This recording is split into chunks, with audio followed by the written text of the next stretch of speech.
സങ്കീർത്തനങ്ങൾ 30. ഭവന പ്രതിഷ്ഠാ ഗീതം. ദാവീദിന്റെ ഒരു സങ്കീർത്തനം. യഹോവേ, ഞാൻ നിന്നെ പുകഴ്ത്തുന്നു, നീ എന്നെ ഉദ്ധരിച്ചിരിക്കുന്നു. എന്റെ ശത്രുക്കൾ എന്നെക്കുറിച്ച് സന്തോഷിപ്പാൻ നീ ഇടയാക്കിയതുമില്ല.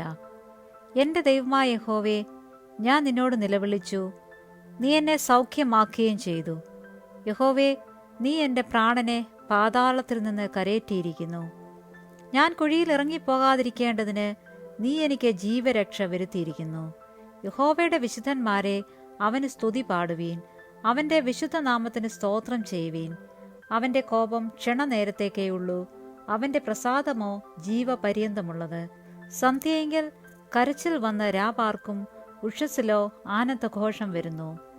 ഞാൻ ഒരു നാളും കുലുങ്ങിപ്പോകയില്ല എന്ന് എൻ്റെ സുഖകാലത്ത് ഞാൻ പറഞ്ഞു.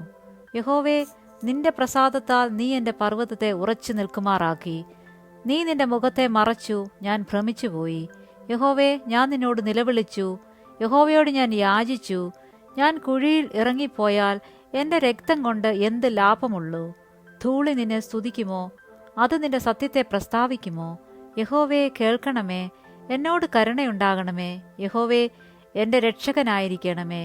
നീ എൻ്റെ വിലാപത്തെ എനിക്ക് നൃത്തമാക്കി തീർത്തു. എൻ്റെ രട്ട് നീ അഴിച്ചു, എൻ്റെ സന്തോഷം ഉടുപ്പിച്ചിരിക്കുന്നു. ഞാൻ മൗനമായിരിക്കാതെ നിനക്ക് സ്തുതി പാടേണ്ടതിന് തന്നെ.